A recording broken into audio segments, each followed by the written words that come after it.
Alors attention, c'est pas une vidéo de colère. J'étais en colère, mais j'ai passé le stade. C'est pas une vidéo de caricature.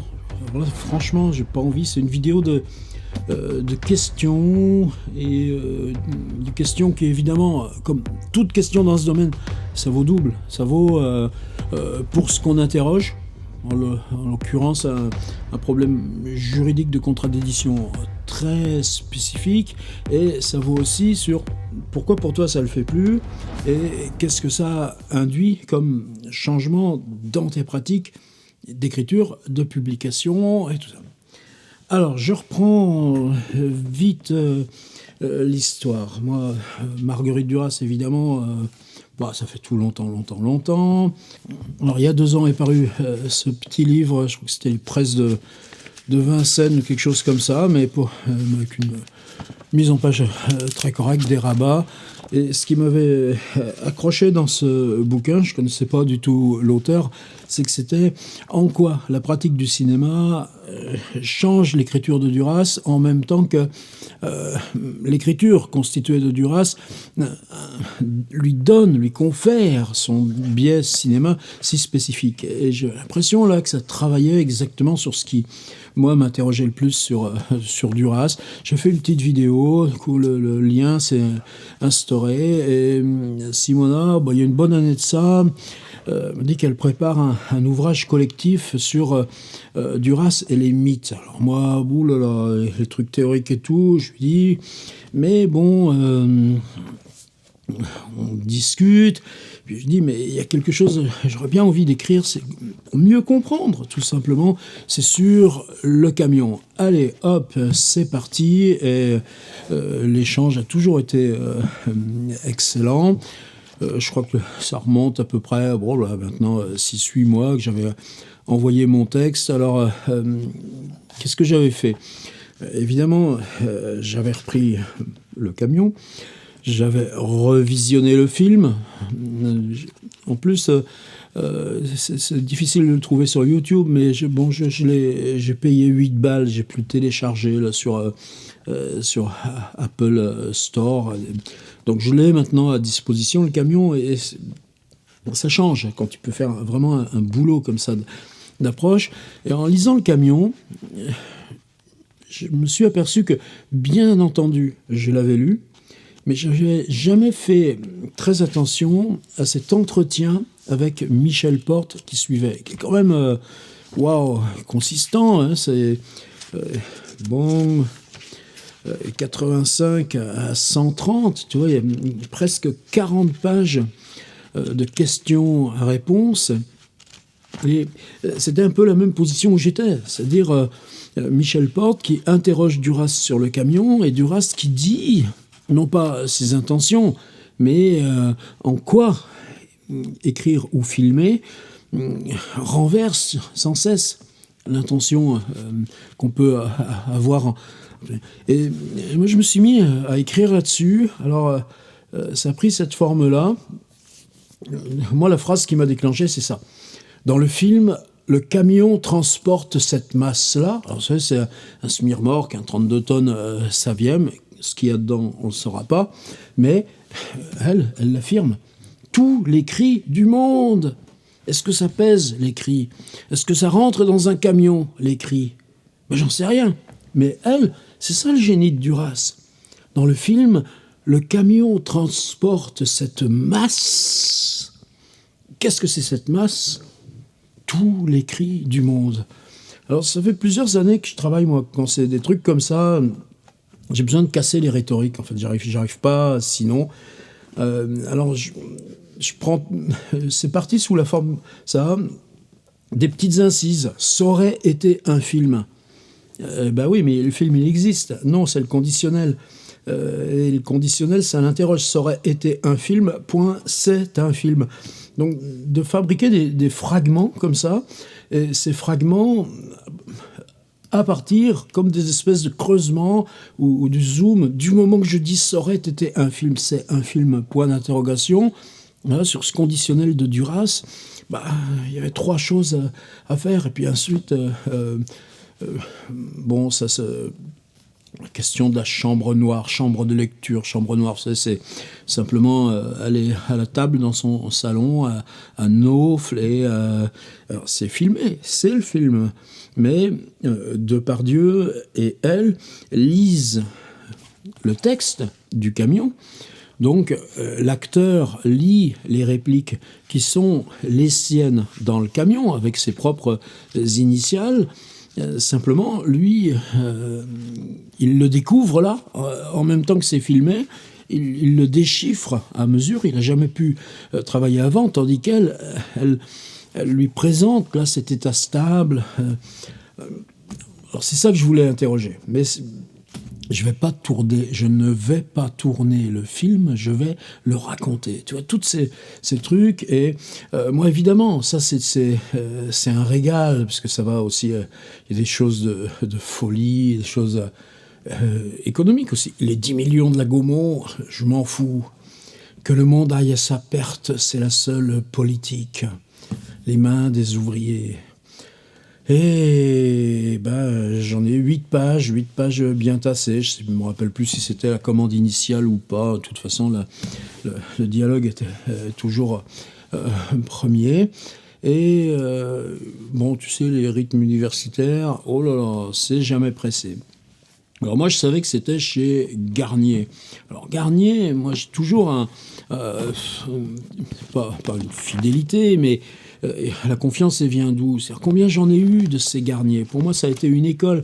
Alors là, j'ai pas retrouvé, par exemple, mais très longtemps, par exemple, mon Nerval, je le lisais dans le Garnier. Alors c'est une compile, c'est pas complet, mais c'était mon Nerval, c'était mon Garnier Nerval. J'en avais comme ça, des tas et des tas. Alors là, par exemple, la correspondance de Balzac, qu'est-ce que ça a été difficile, la édition Roger Pierrot, de retrouver le tome 1. Or, le tome 1, c'est celui où il y a toutes ces expériences de jeunesse, ces premiers trucs. Alors, moi, Garnier, ça fait partie du paysage. Alors, je savais aussi que depuis quelques années, ils ont cette grosse collection, enfin je dis grosse parce que c'est grand format, que souvent c'est des thèses, donc c'est épais, donc c'est toujours édition classique Garnier. Et celle-ci, c'est Dominique Perrin sur de Louis Poirier à Julien Gracq. C'est un boulot que je considère majeur aussi. 2009 déjà, et toujours, tu vois, ouvrage publié avec le concours du Centre national du livre, qui s'appelait Des lettres autrefois, et le soutien du LERTEC. C'est-à-dire que ces bouquins-là sont en gros financés, imprimés avec des subventions, l'argent public, les labos universitaires, et tu vois le prix, 79 balles. Évidemment, peut-être que chez Gibert on en trouve, mais en gros, ça doit être diffusé dans une dizaine de BU. J'en sais rien, peut-être que je dis des bêtises, peut-être qu'il y a plus de BU qui tiennent à honneur là d'avoir des fonds comme ça solides. C'est des outils de travail, mais en gros, ça ne rejoint pas la distribution publique. C'est pas mes oignons. Donc pourquoi pas Garnier à cette revue. Alors je sais qu'il y en a deux qui sont un peu concurrentes, Revue des belles lettres et Revue des lettres modernes. Je sais plus laquelle c'est parce que justement j'ai une demande un peu équivalente là pour Gracq. Si c'est pas les belles lettres, c'est les lettres modernes. C'est pas les lettres modernes, c'est les belles lettres. Et du coup, franchement, je sais plus où j'en suis. Alors hier, je reçois ça. Classique Garnier, contrat 030402 69 69 du RMS 01. Alors ça doit être pour Duras, je suppose. Monsieur, je vous prie de bien vouloir trouver ci-dessous le contrat de contributeur concernant c'est Revue des lettres modernes 2024, Duras, mythe, écriture et création, etc. Après avoir pris connaissance des dispositions, ok, j'ai pris connaissance. Et sinon, signer le présent contrat, il suffit de cliquer tout à la fin. Voilà, signer le présent contrat. Et dès que tu cliques et que tu fais envoyer, en gros, ça veut dire que tu acceptes. Tu n'as plus besoin, là, comme on faisait autrefois, tu sais, là, tu fais un tirage, tu rajoutes le paraphe, tu scannes. Bon, ça, c'est ouf, c'est fini. Simplement, je commence à regarder ça. Alors, très clair, quand on te fait ces commandes-là, il n'est jamais question d'argent. Il était, parce que maintenant, là, je me pose vraiment des questions. C'est-à-dire, évidemment, tu sais que c'est des revues qui ont un tirage excessivement limité, spécialisé. Disons que c'est plus la discussion que tu as avec Simona Kripa ou Dominique Perrin. C'est ça qui est intéressant. Donc, évidemment, tu vas pas te mettre dans l'idée que tu vas te faire des sous avec ça. Mais, toi, tu remets ton texte. Et voilà ce que tu reçois. C'est pas spécifique à la France. J'ai eu le même truc, là, il y a 2 ans, un article sur le numérique avec une revue universitaire US en français aussi. Et quand je dis, excusez-nous, en France, ce contrat est illégal. Bon, ils n'ont pas insisté. Et dans ce cas-là, tu laisses le texte se publier, mais tu dis, moi, je signe pas le contrat. Donc, publiez-le si vous voulez. Et ça a été ma première réaction, même ici. Dire, non, mais là, par contre, je vais entrer dans l'art. L'auteur autorise l'éditeur à publier ou à faire publier la contribution citée ci-dessus. Article 1. L'auteur cède à titre exclusif à l'éditeur l'ensemble des droits patrimoniaux de propriété littéraire et artistique sur cette contribution. L'ensemble des droits patrimoniaux, c'est pas publier le texte dans cette revue. C'est des droits qui s'attachent à ce texte pour jusqu'à 70 ans après ta propre mort. C'est-à-dire que moi aussi, j'en fais des livres collectifs avec tiers-livres, et je simplifie au maximum. C'est-à-dire, de toute façon, là encore, micro-diffusion, c'est dire, signifier par un mail que tu es d'accord avec là le texte et les corrections qui sont là, mais le livre spécifie, le texte reste la propriété de son auteur. Mais très très régulièrement, qu'un tel ou un tel me dit tu sais, le texte que j'avais commencé là, à cet endroit-là, qui est sur le blog Tiers-Livre, le blog WordPress, je le reprends en livre, j'aimerais bien que, etc. Ok, tchoum, on l'enlève, pas de trace, et on vire, qu'il n'y ait pas de trace dans le cache, ni rien. Le texte appartient à l'auteur. Quand c'est les publications écrites, là, par contre, c'est la publication écrite, mais comme un espace revue et qui témoigne, en tout cas pour moi, le texte appartient à son auteur. Cette session est consentie pour le monde entier. Bon, là, franchement, tu rigoles un petit peu. Et la durée de la propriété littéraire et artistique d'après les lois françaises et étrangères et les conventions internationales actuelles et futures. Là, déjà, il y a un premier point de droit qui est... non, c'est faux. C'est-à-dire que tu ne signes pas un contrat pour des conventions actuelles et futures. Mais tu te dis, si moi, lambda, d'accord, qui ai lu Emmanuel Pierrat et d'autres, puis on a eu quelques expériences dans le numérique qui font qu'on a été obligé de s'affûter un peu sur ces trucs-là, mais il n'existe pas en droit, tu signes selon les conventions qui existent au moment du contrat. Alors c'est ça, moi, tu vois, qui a commencé à me travailler. Comment tu peux imaginer qu'une maison sérieuse comme ça, qui bénéficie de subventions publiques, qui est diffusée dans le monde des universités, ils sont nazes à ce point-là, en droit, ou bien ça participe d'une intention? Et là, tout d'un coup, tu commences à réfléchir autrement. Alors, cette session s'effectue à titre gracieux. Ok, ça, j'avais bien compris. Mais à titre gracieux, moi, ce que je dis, c'est, ok, publiez-le dans votre revue, mais c'est du one-shot. Si tu dois le reprendre dans un volume, si tu dois le reprendre dans un autre truc, à ce moment-là, on rediscute. Et ça, c'est déjà vachement important. Cette session s'effectue à titre gracieux, la contrepartie étant la parution de cette contribution de l'œuvre citée ci-dessus. Alors, c'est-à-dire la contrepartie... je dirais, moi, déjà, t'as renversé le truc, quoi. C'est-à-dire, moi, auteur, supplie l'éditeur de bien vouloir prendre mon texte dans sa revue. Non, mec, c'est moi, revue, te demande à toi, auteur, si tu acceptes que je bénéficie là de ton travail dans l'espace collectif que j'ai créé par cette revue. Et ce renversement-là, tu vois, maintenant il est temps d'en finir. Alors on continue. Cette cession s'effectue à titre gracieux, la contrepartie. Alors, dans le domaine éditorial, il y a des exceptions au droit commercial. L'édition, c'est du commerce. Il y a une exception qui, historiquement, a pu être fondée. C'est-à-dire que le droit commercial, c'est 10 ans, tacitement, renouvelable, tout ça. Il y a eu une dérogation pour que dans le contrat d'édition, justement, tu cèdes à Minuit, à Gallimard, à Verdier, à tout ce que tu veux, les droits de propriété intellectuelle, justement, non pas pour 10 ans, mais pour la durée de cette propriété intellectuelle. Et cette dérogation, qui est historique, qui est liée aussi à Hugo Balzac, à CSGDL, etc., on est pas mal à dire. De toute façon, elle est quasiment obsolète, puisque maintenant, dès que tu passes par un agent, l'agent, il signe avec un éditeur, et c'est pour 10 ans, puis au bout de 10 ans, on verra. Idem pour les droits numériques. Les droits numériques ne sont pas attachés aux livres, etc., etc.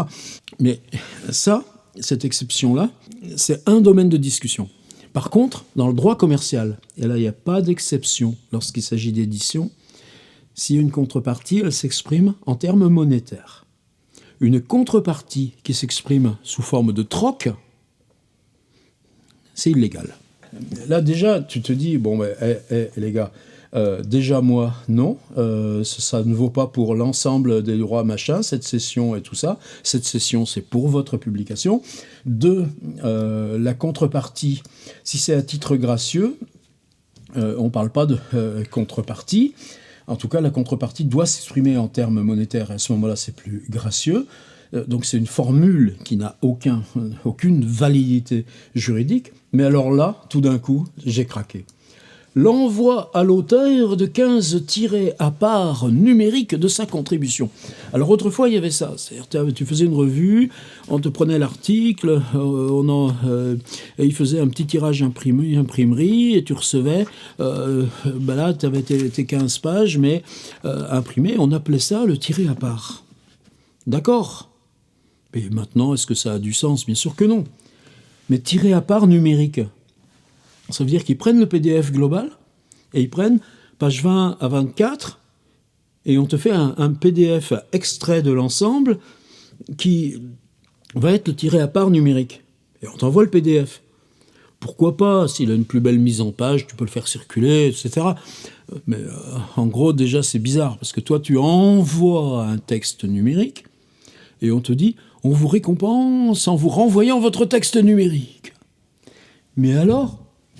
Tiré à part, quand c'était imprimé, on t'en dit on t'en met 5 ou 10 ou 15, pourquoi pas ? Mais 15 tirés à part numériques, ça veut dire qu'ils t'envoient 15 emails chacun avec une pièce jointe, un PDF. Ou bien ils t'envoient un email avec 15 PDF, tous identiques les uns aux autres. Et tu dis, mais soit toi t'es branquignol et tu comprends rien à ce que t'écris, soit tu me prends pour un con. Et tu dis, s'il n'est pas capable de se rendre compte que je le prends pour... Et là, j'ai pété les plombs, tu comprends ? L'envoi à l'auteur de 15 tirés à part numériques de sa contribution. Mais toi, t'envoies un texte, t'essayes d'envoyer un truc intelligent, t'as bossé dessus. Et eux, qu'est-ce qu'ils t'envoient ça ? Alors ensuite, après, moi, du coup, je me marrais. L'auteur s'engage à ne pas diffuser ni divulguer cet tiré à part numérique de sa contribution par ses propres moyens ou des moyens tiers, et via Internet ou tout autre moyen.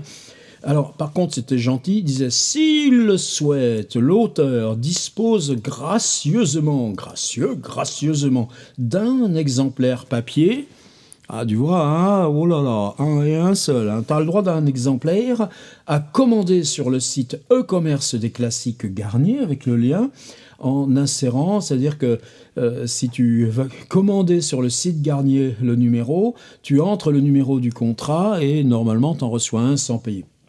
Bon, d'accord. Les droits cédés, droits de reproduction, droits de traduction, droits d'adaptation et de traduction, droits numériques, etc. L'auteur accepte que l'éditeur, les réseaux numériques comprennent notamment Internet, intranet, le système dit WAP ou tout autre système Internet destiné aux téléphones mobiles ou aux assistants personnels, la télévision numérique, les systèmes télématiques interactifs ou tout procédé analogue de transmission de données existants ou à venir. Encore pareil, le à venir, là, aucune validité. Dans l'intérêt, et pour ça, regarde, dans l'intérêt pour les nécessités de l'exploitation de l'œuvre sous un format numérique, l'éditeur peut être amené à introduire dans l'œuvre des liens hypertextes. L'auteur accepte que les fichiers numériques concernant l'œuvre puissent être téléchargés par les internautes. Voilà. L'auteur s'engage donc à assumer personnellement et prendre à sa charge l'intégralité des sommes qui pourraient éventuellement être dues par l'éditeur à un tiers du fait d'une condamnation ou d'une transaction qui aurait pour origine la cession ou l'exploitation de ses droits. Tu vois ce que ça peut entraîner d'écrire sur Marguerite Duras ? Cet article 3 était curieux. Article 3. Conformément à la loi dite le maire. Je connais pas le maire. Je connais le maire de mon bled, mais pas celui-là. L'auteur d'une contribution publiée dans une revue périodique paraissant au moins une fois par an et ayant bénéficié d'une subvention dispose du droit de rendre public par voie numérique, je connaissais pas cette loi, la version finale de son manuscrit avant mise en page par l'éditeur, au plus tôt 12 mois après la date de publication de la revue par l'éditeur et dans la mesure où la source de la contribution mise en ligne est citée. Ça veut dire que tu donnes ton texte à titre gracieux. Mais il faut que tu attendes 1 an après la parution de la revue, au rythme universitaire, pour avoir le droit de mettre sur ton site justement le travail que tu as fait. Et là, tu te dis... Tu balances ça dans des revues ultra confidentielles que personne ne voit jamais. Par contre, oui, dans le système universitaire, je sais, ce qu'on te demande, c'est publier combien d'articles par an, combien d'articles en moyenne par an. C'est-à-dire un CV pour les concours et tous ces trucs-là, c'est le nombre de publications. Que personne les lise n'a aucune importance. Qu'est-ce que c'est une publication universitaire ? C'est des machins, de trucs avec des notes de bas de page, 40 notes par 2 pages, etc., etc. Et bon, moi, c'est pas mon domaine. J'ai rien à faire avec ça. Je leur en veux pas. Tant que ça marche. Continuez. Oui, mais nous, ça marche pas comme ça. Si on se défend la littérature, c'est parce qu'on y croit, c'est parce que c'est vivant, c'est parce que c'est Duras.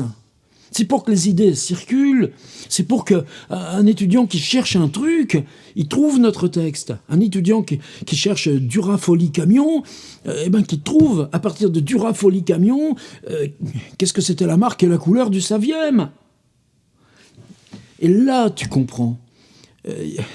Là, tout d'un coup, moi, ce truc des 15 PDF, là, tu vois, là, j'ai quelque chose. Bon, à titre gracieux, non, c'est moi qui dis, à titre gracieux, vous avez le droit de publier. Mais vous avez le droit de publier, simplement, le truc, ce sera sur mon site en même temps. Et ça, c'est irréversible, tu comprends ? Ça peut plus revenir en arrière.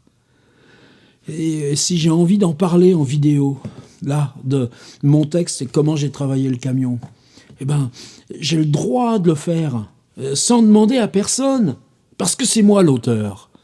Alors, à titre gracieux, oui, allez, insérez ça dans votre revue. Mais non, tu me demandes rien d'autre. Et hier, tu vois, ma première réaction, c'était de leur dire, dans votre truc, il y a 1, des clauses illégales, 3, 2, il y a une clause totalement ridicule, les 15 PDF. Donc je veux bien vous accorder à titre gracieux le droit d'utiliser mon texte dans le truc, mais ciao, tout ira bien. Et tu vois, j'ai renvoyé ce mail. Tu reçois toi un mail en te disant « ce que vous me proposez est illégal ». Tu réagis. J'ai pas eu de réponse. 0 réponse. Donc ce matin, tu vois, ça m'a travaillé cette nuit. Et quelle idiotie d'aller perdre du temps là-dedans. Je me dis non, c'est pas possible. T'as pas répondu. Tiens, je te dis que tu me fais un truc illégal et tu me réponds pas. C'est que vraiment tu le fais volontairement. Et que moi ça, je marche pas, tu comprends ? C'est une atteinte à quoi ? À ma fortune ? Non, à ma dignité d'auteur, au travail que j'ai fait, au dialogue que j'ai eu avec Simona Kripa pour fouiller dans notre approche du camion. T'as pas répondu? Eh ben, ce matin, je leur ai envoyé le mail. Non, fini. Je ne vous la concède pas, l'autorisation de publier mon texte. Alors regardez, vous allez voir. Une petite poubelle là-haut. Hop, effacé. Alors je vous l'ai dit, c'est pas la question là des juridiques, tout ça, on s'en fout. La question c'est quand tu constates qu'un système malade n'est plus capable d'assurer cette fonction de respect. Quelle question ça induit à rebours pour toi? Moi, il y a déjà une question dont j'ai fait part. Mon travail, pour qu'il soit vivant, il faut qu'il soit sur mon site internet. Il faut que sur mon site, je puisse associer ce que j'en commente ou raconte par vidéo. Déjà, ça, c'est une première base. La deuxième chose qui est plus complexe pour moi, c'est que maintenant, je travaille avec la vidéo.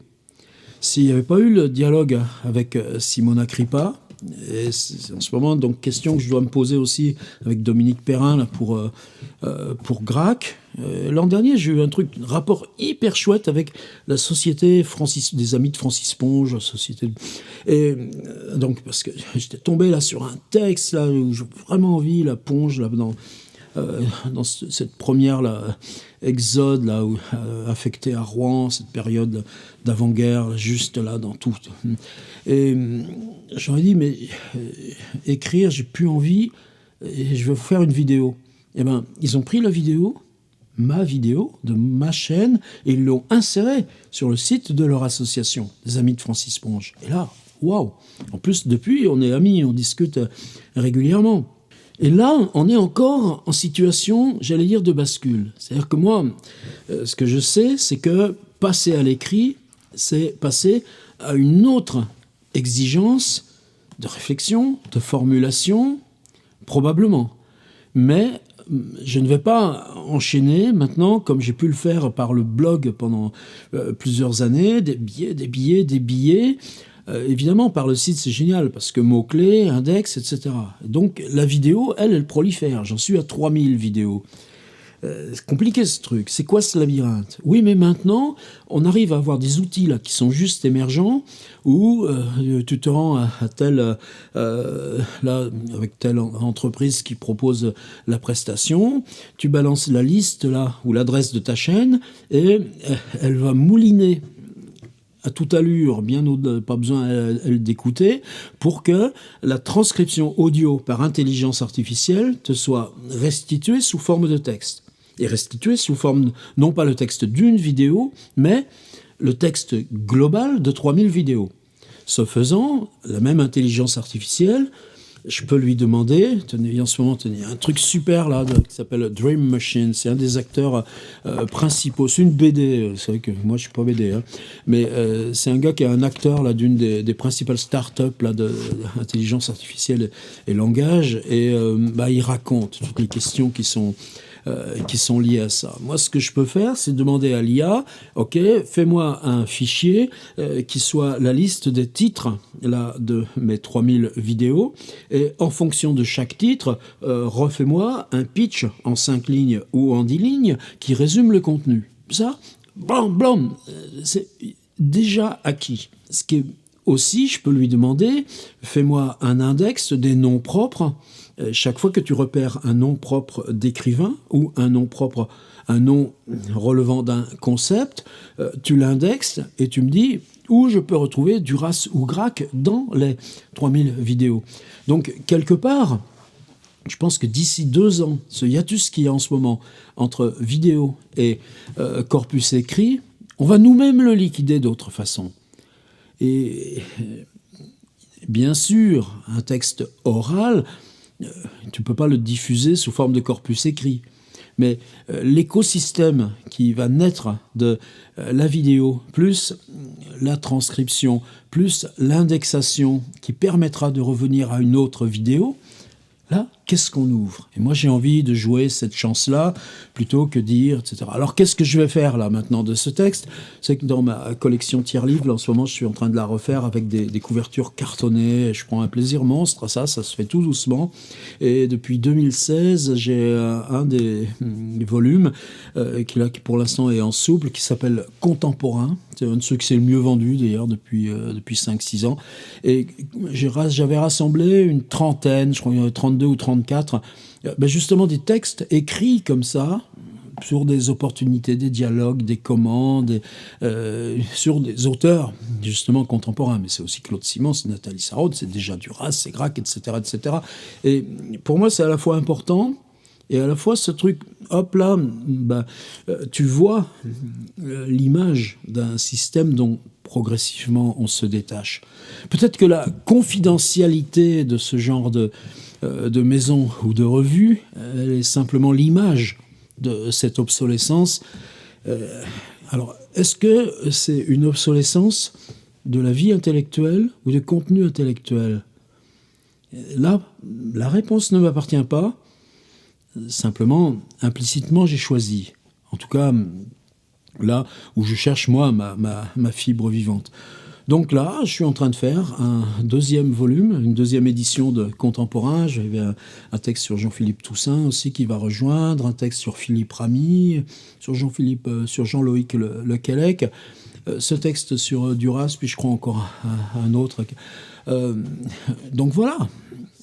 Et au moins, ça, c'est moi qui le diffuserai. C'est ça la dernière question aussi, ces éditeurs. Tu me laisses la propriété du texte à jamais. Mais qu'est-ce qu'il va faire comme travail? Quel engagement il y a de travail sur... C'est pareil là pour l'édition en général. Moi j'ai des bouquins chez Grasset, c'est bien, ils s'en vendent 6 exemplaires par an. Ils ont pilonné tout le reste, mais ils ont de quoi tenir encore largement 10 ans, s'ils en ont gardé un paquet de 30. Là, nous, on veut que ce soit fini, ce truc-là. À nous, auteurs, de diffuser notre travail. Voilà, en tout cas, merci Simona Kripa, parce que très heureux du dialogue et vraiment désolé de ne pas pouvoir traiter avec des margoulins de cette sorte. Des gens qui t'envoient des clauses illégales, sachant que c'est illégal. Plus des choses ridicules, quoi, on va corriger là les 15 PDF en tirage à part numérique. Oh ben non, l'auteur, qu'est-ce que tu veux, il comprend rien, puis il est payé à la fin du mois à l'université. Non, c'est fini. Moi je bosse plus avec les margoulins, je préfère ma petite indépendance. Et je vous mets le lien en dessous là, dans la barre d'infos de la vidéo, si vous voulez le lire mon texte sur Duras, parce que quand même j'en suis fier. Allez, ciao.